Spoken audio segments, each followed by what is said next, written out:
qu'est-ce que la mort de Prigojine implique pour la Russie, ou plutôt pour les Russes. S'il s'agit bien d'une commande, d'un assassinat, d'un attentat, c'est un message très clair envoyé par Vladimir Poutine à tous ceux qui voudraient s'opposer à lui. On le sait, à Wagner, les numéros 3, 4 sont encore en place et ont la charge de poursuivre la mission de Yevgeny Prigojine. Sauf qu'ils savent que s'il manque d'un demi-centimètre la ligne droite imposée par le maître du Kremlin, eh bien ils auront du mal sans doute à prendre l'avion ou à prendre un déjeuner sans prendre des risques. C'est vraiment un message qui est donné par Poutine. Si vous ne vous soumettez pas à ma loi, eh bien vous aurez des problèmes. C'est pas simplement de la prison, c'est la mort qui vous attend. On pourrait s'imaginer que c'est le début d'une purge, bien pas du tout. C'est sans doute le point final de 2 mois d'extrême tension. Alors le flou a été total autour du Kremlin depuis le 24 juin et cette tentative de putsch, de coup d'État de Prigojine. On a entendu parler de disparition d'officiers. On a vu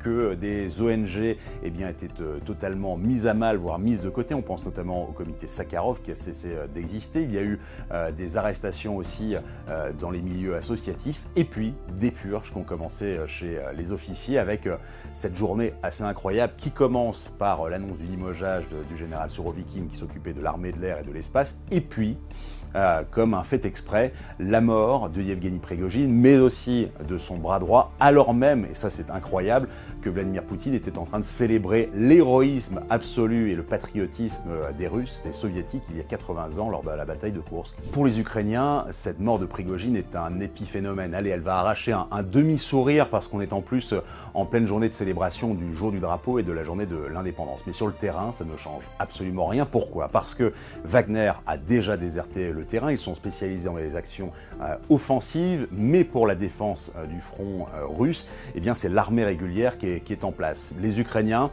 ils le savent, l'été a été difficile, la rentrée s'annonce extrêmement complexe aussi, la contre-offensive a du mal, il y a toujours énormément de morts, de souffrances, il y a des bombardements qui se poursuivent et une fois que eh bien, ils auront entendu la version très officielle sur la mort de Prigojine à laquelle ils ne croiront pas, eh bien, on reviendra très malheureusement en Ukraine au train-train quotidien de la guerre. Est-ce qu'on pourra attendre la vérité dans ce crash?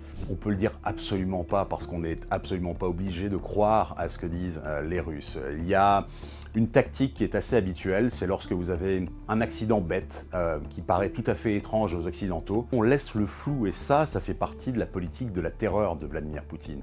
Tous les Russes vont pouvoir interpréter comme ils le veulent, c'était un attentat, c'était un accident, bien fait pour lui, ou eh bien si je m'écarte là aussi de la ligne de Vladimir Poutine, j'aurai moi-même des problèmes.